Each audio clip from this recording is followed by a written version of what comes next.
definitely not a situation that we could have predicted, or like I said, there wasn't really any warning. And that's probably the hardest part about being a wedding professional is like again, going back to that, we just don't get sick days, right? I remember for the first time being like feeling so guilty that like I did everything that I possibly could to prevent this situation from happening. It still did. And luckily we are well known in the community and everybody was excited to help us. And after 9 a.m., I got a ton of messages of people being like, I can go, but it was already taken care of. If you don't have that, like if you didn't have a good connection in the community where you could text people or have a Facebook group that you could put a message there. And then also ultimately find somebody that you trust enough to take care of your clients the way that you hope that you would be taking care of them. That was a very stressful situation. Welcome back, everybody. We are going to be talking all about having a backup plan as a wedding professional. Mm-hmm. And what that means is really understanding that there's so many moving parts to a wedding day, but we really don't get sick days. Like it's just something that a wedding professional, I mean, if you've ever worked in any other kind of job, you know that like, you're not feeling so well, you can just call in sick. We don't really get that as wedding professionals. We have no choice. We have to show up, or we need to have a good backup plan. And it's probably one of the number one questions that people ask us is, what is your backup plan? And so we wanted to talk a little bit about that today and give some stories of situations where we have been sick or, just situations where we needed to have a good backup plan.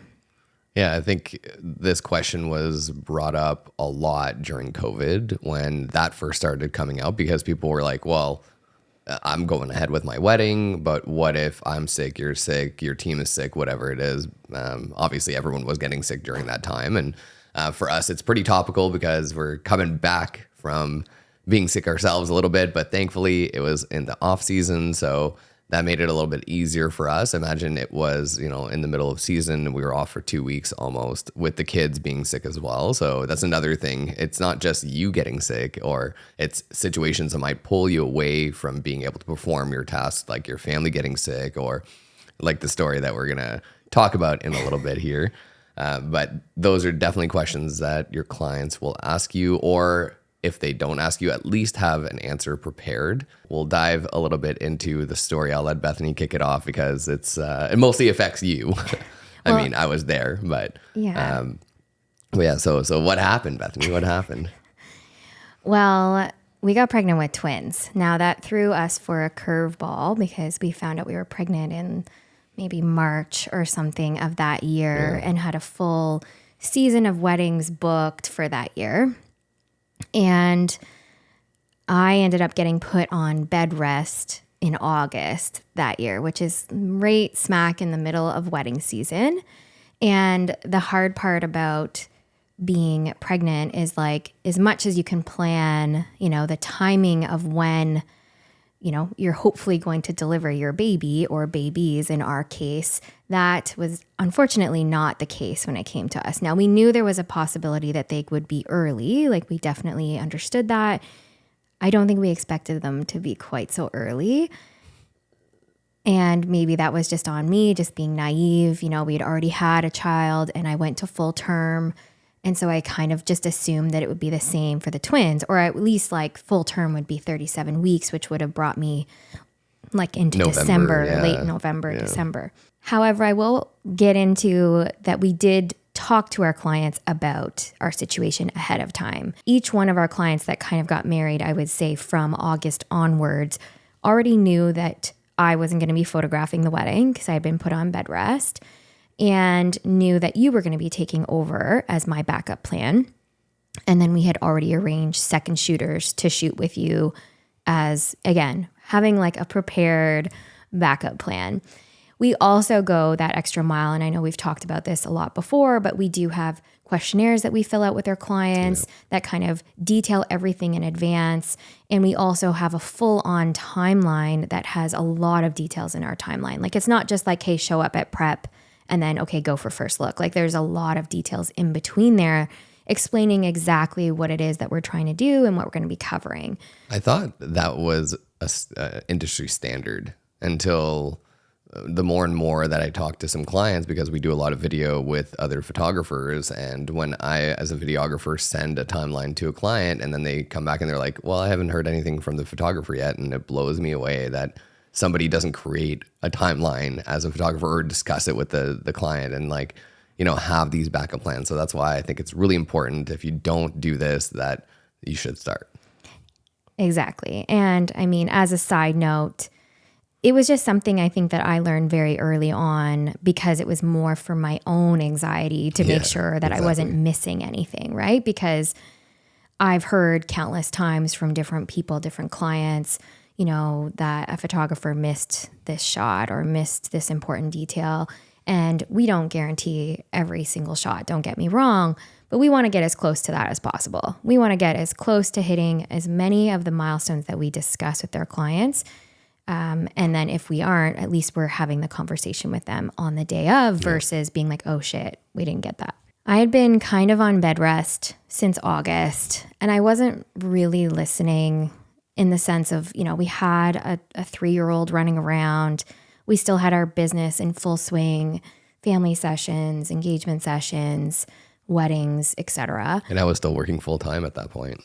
And you were still working full time, and you really had taken over for me at that point. Like, I can remember specifically sitting on the porch, like kind of guiding you on what to do and what to say in certain situations during like a family session, or even doing like Christmas photos and I remember that, trying to like guide you through that.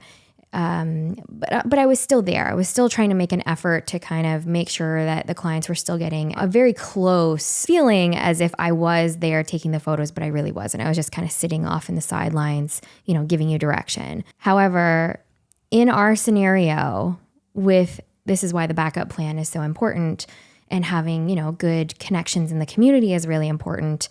I actually went into labor midnight the night before our last wedding of that year. And this was October. Late October. Late October. And so it was our last wedding of the year.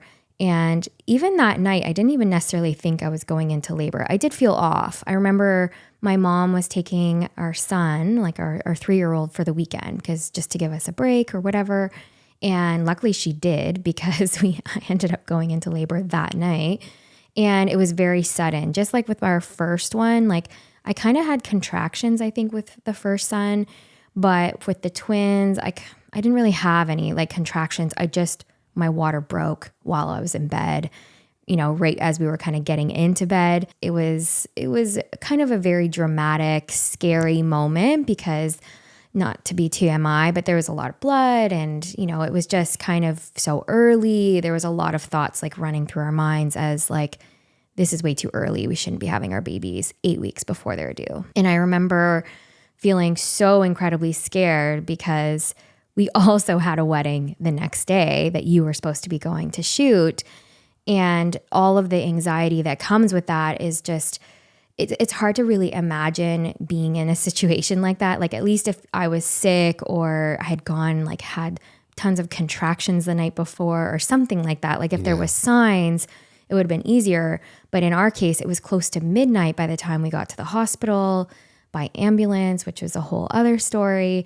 And once we got to the hospital, like, it wasn't very clear even for the first like couple hours that I was either going to have the babies that night or was going to sort of stay in labor for a couple of days. Like, it just was so up in the air. Anyone who's had a baby understands you kind of don't really know what's going on until like it's happening, right? Like, and they give you a bunch of information, but you don't really know when it's going to happen. And that was kind of what was happening with us.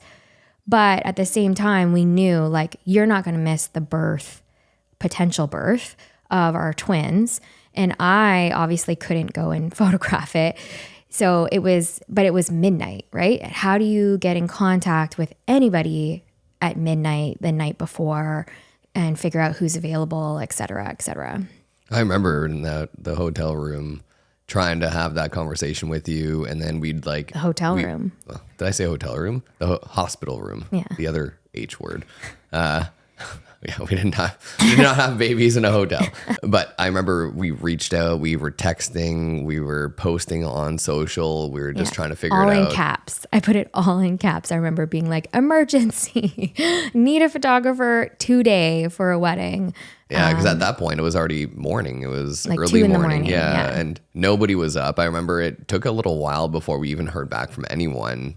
And it was a little stressful. Like I remember every hour up until we heard back from somebody, it was just very anxiety inducing. Yeah. And meanwhile, they're, getting me in a wheelchair to take me on a tour of the NICU and giving me like needles for steroids to help develop their lungs. And like we're having discussions about being in the hospital for weeks, possibly, just so that they could try and keep the babies in as long as possible. Like this is all happening. And I'll never forget the nurse at the time coming in and being like, but you're also like on the phone and like texting people about this wedding. Luckily, with that whole sort of package that we put together, it was a fairly seamless transition. I didn't actually message the client until I had found someone. And that was something that I decided made the most sense. Like I wasn't going to call a bride or text her or email her in the middle of the night saying, hey, by the way, you might not have a photographer today. Like I didn't want to set the tone for the day to be that. So my plan was by 9 a.m., if I hadn't found someone, then I would let her know that might be just be my second shooter that's going for the day, or you might go for part of the day. Like we were all in the air at that point. Ended up finding somebody. I ended up having a full-on conversation with her about the timeline that was able to just email her really easily. And it had all the questions in there. It had all of the things that she needed to know. Basically, I just like kind of washed my hands of it. Obviously, I thought about it most of the day thinking like, oh gosh, I hope everything goes okay. I'll never forget that phone call that morning around 8:30, 9 a.m., talking to the bride and being like, hey, I'm in labor. So, I know Luke was going to shoot it anyways, but Luke's also not going to be there because we don't know if and when we're going to have these babies. And obviously he needs to be here. So our second shooter is ready to go. And so is the main shooter, and they've have everything. So they're going to show up. Don't worry. Everything's taken care of. I feel like that was the best way to do it. I mean, I'm sure she was probably like freaking out in the moment, being like, oh my gosh, my photographer, but obviously they were really chill and they understood everything. But it's definitely not a situation that we could have predicted, or like I said, there wasn't really any warning. And that's probably the hardest part about being a wedding professional is like going back to that, we just don't get sick days, right?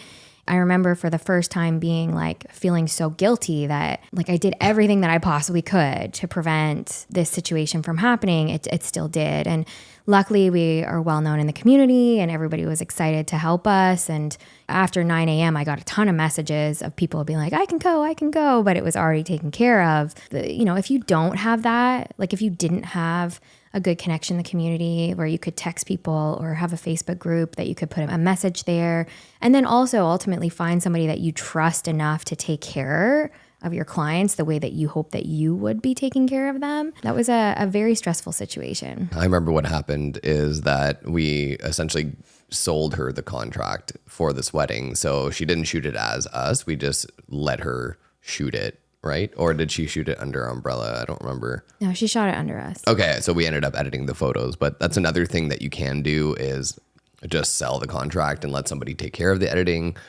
which we probably could have done. But I remember it was like one of our nicest weddings at the time as well. So we didn't want to give that up. No. And yeah, that's definitely a hurdle. I mean, at the time, we didn't really discuss money. She was like, don't worry about it. I'll take care of it. Like, don't stress about this right now.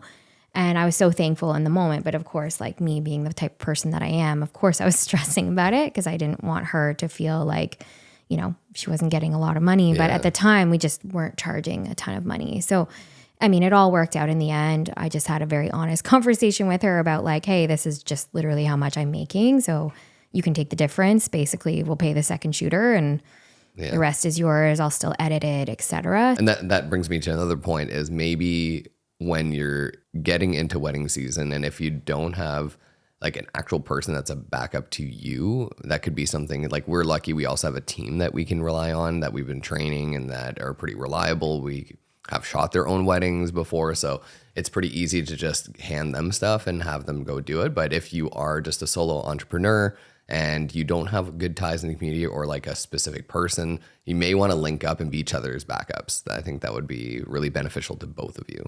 But I think in this situation with us, it's like we couldn't even ask anybody, because it was so late No, but at even night. before Yeah. this situation arises, right? Like, here, I'm going through this whole season. You be my backup, I be your backup, or form like even a small group of people that could do that for each other. But it's also hard, right? Because you know how it goes. Like, say right now we made a list of everybody who's available on certain dates for backups for us. But then, like I said, still trying to contact them at midnight. What if they made plans that weekend because they didn't have, you know what I mean? Like, there's so many scenarios. Like, I don't think there's really a perfect solution. I think there really is just having good, like you said, ties to the community, making connections with people in the same sort of realm of photography as you that you can trust.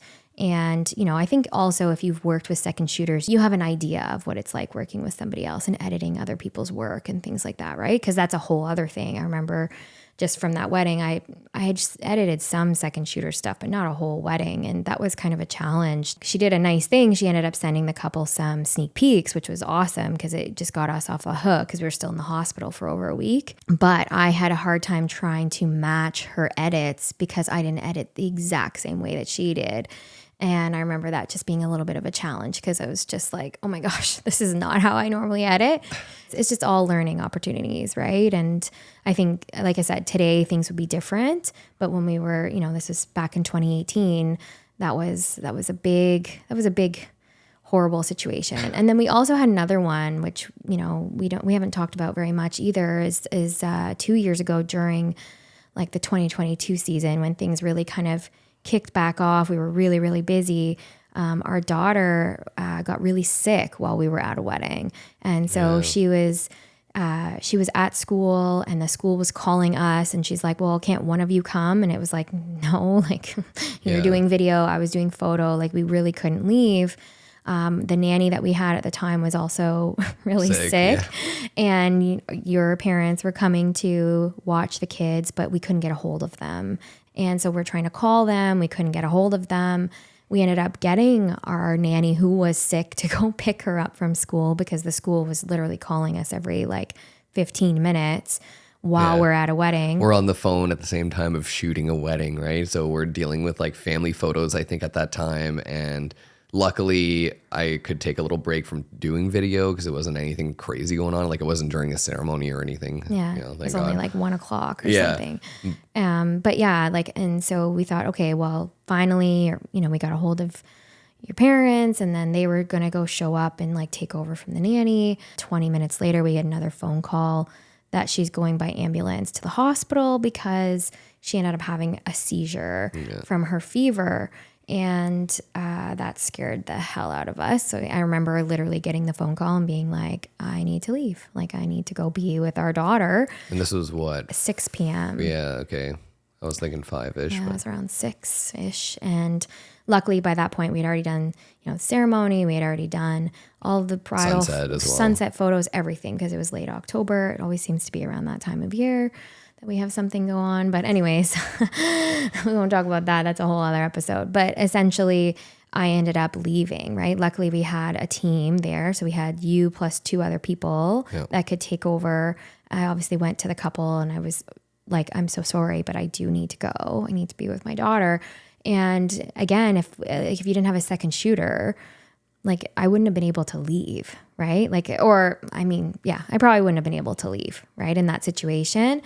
I mean, obviously, if you weren't there, then you probably could have gone with her and it might not have been a scenario. But if you were at another wedding, we both would have felt really terrible about leaving. Yeah, right? I guess if you were solo shooting that and a situation like that was coming up, maybe once we had gotten the initial phone calls in early afternoon is when you would plant the seed trying to find somebody to replace you later on. Or if things escalated, that would be one way of handling it. Yeah. But because we were 4 already at the wedding, it didn't make a huge impact if you had to leave. We were done all the important things and it was just kind of some dancing and speeches left, which wasn't a huge deal. But yeah, we were just lucky that we were so many at that wedding, we were able to go. But I mean, in the almost 10 years, decade now that we've been doing photo and video, we've run into a couple situations, and I'm sure we're not alone.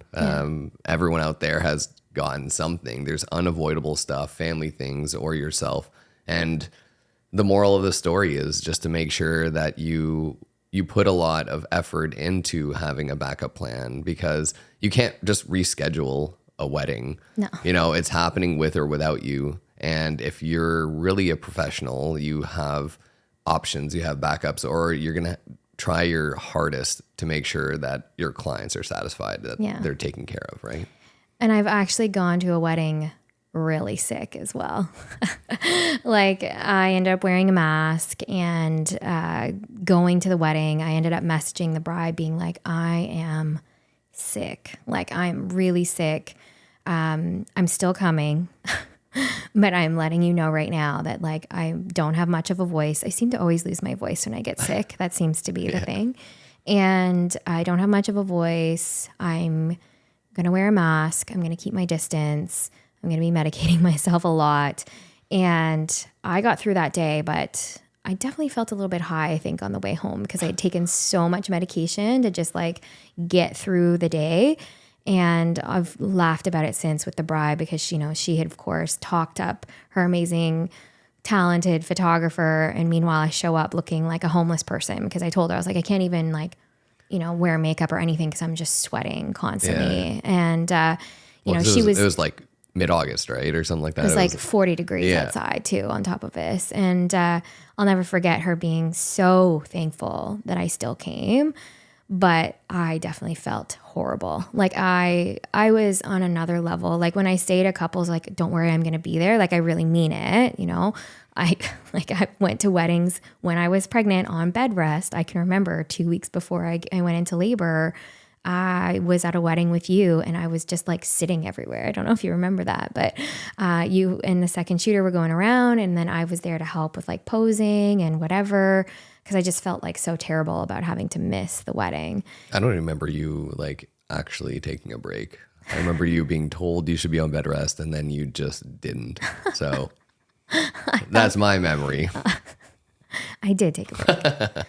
A break for me, I guess. But yeah, these scenarios come up, and it's not something that a lot of people want to talk about, right? Because why would you want to talk about, missing a wedding or whatever? But I think it's really important as professionals for people to talk about it, so that this way they can learn, hopefully, from our situation, and, either do better, or just know that like it's okay and it's normal. Like, if you have to leave or whatever, right? And I think at the end of the day, knowing that like you're going to do your absolute best to be there and like go all out for your clients, or make sure that you replace them with somebody like in this scenario, who would cost more maybe than you would have cost or whatever, just to make sure that they still have like a really good experience. Those are all things that you do as a professional, right? These are all the sacrifices that you make. And I don't think a lot of people realize that, like, we're not just the type of people to be like, whatever, sorry, I'm not feeling like I'm not going to show up. Like, never. Like, any professional that I've talked to, or that we've talked to or connected with, like, I don't see a single one of them ever doing that. Like, I swear they would be there even if they had like a broken leg. Like, I think I would still go to a wedding if I had broken my leg. I'd get a boot and I'd just wobble.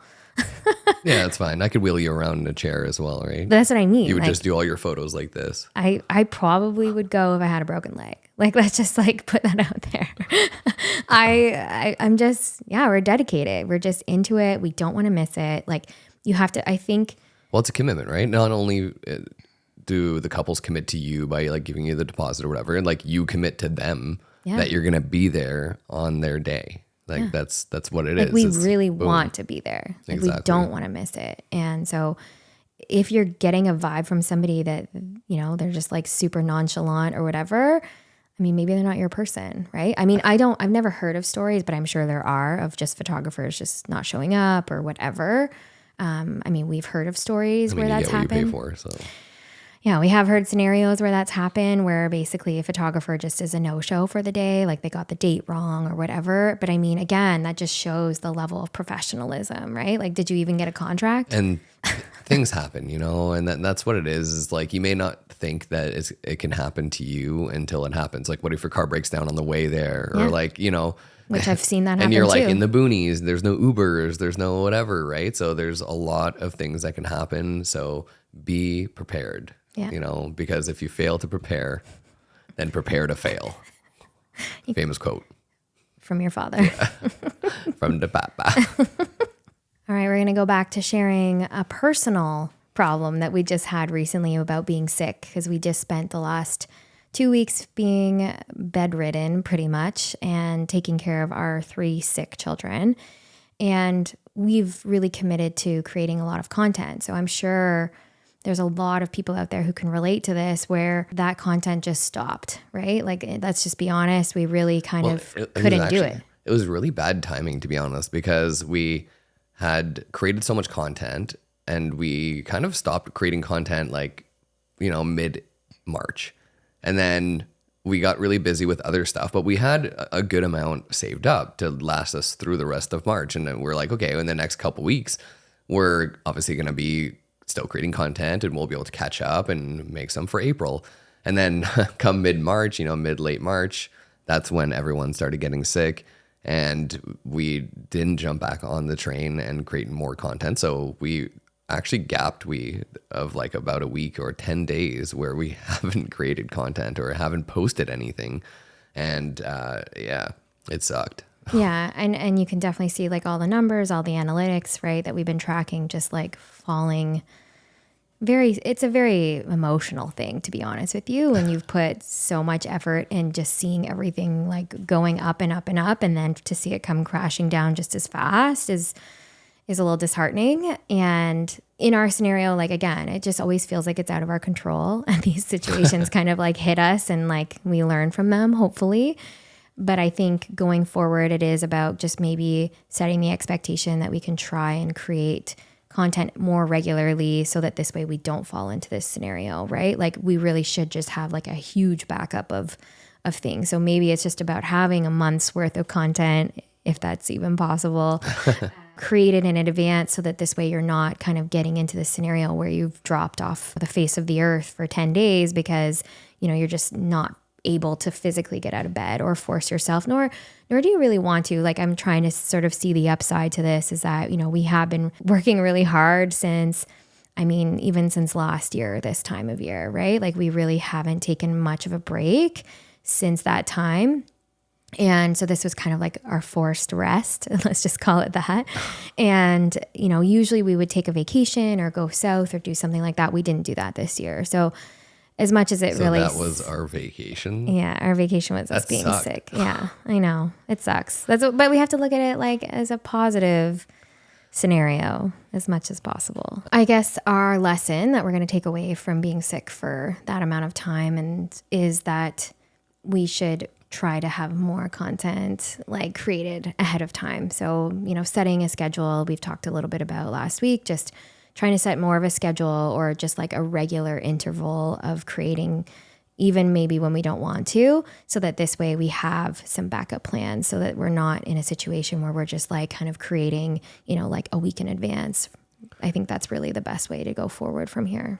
Well, it's hard at the beginning to balance it because I feel like we could spend our whole day recording podcasts, but it's not going to be released until you edit it. And so you have to find another day where you're going to find all the time to edit all that stuff. And it's like, well, how long are you going to wait before you release your first piece of content? Like, if I record today, I edit tomorrow, then like maybe I'll be able to schedule it for like 3 days from now. And then hopefully in like the 3 days from now, I'll have enough time to then edit like the next one for the next time or record more if you're running out. So it's a fine balance of trying to figure all that stuff out.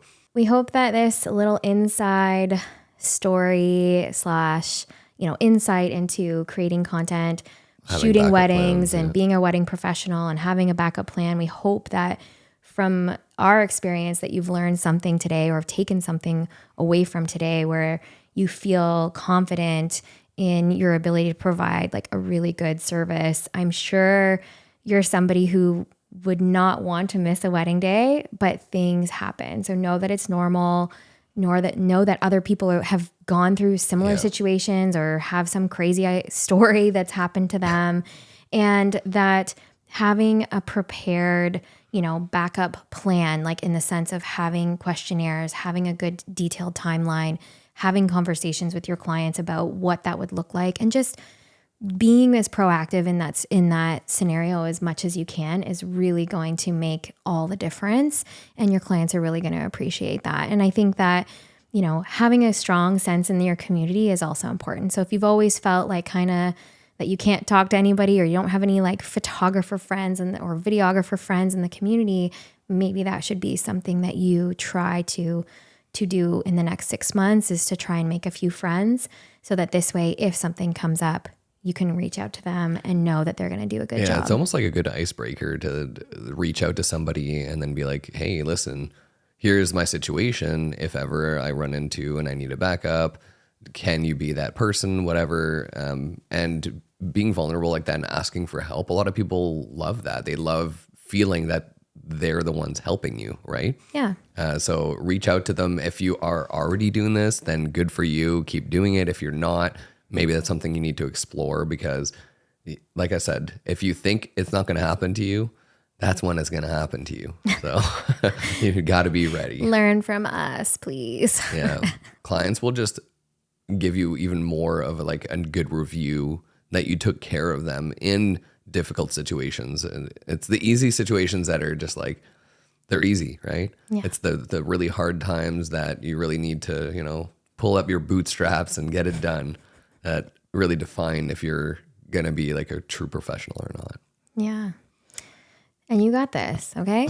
Get your backup plan. You got it. You got this. Get your backup plan set and figure out what you got to do to be prepared. And you don't want to ruin everything you've worked so hard for with just one, situation that was out of your control. It's like your finances, you need to have some kind of backup finance. What if, your hot water tank explodes, or if your generator just stops working? Things like that just happen. And you need to have like a rainy day fund. It's the same thing. You need to have like a rainy day plan, because we're in the business where things will just happen with or without you. So better be prepared.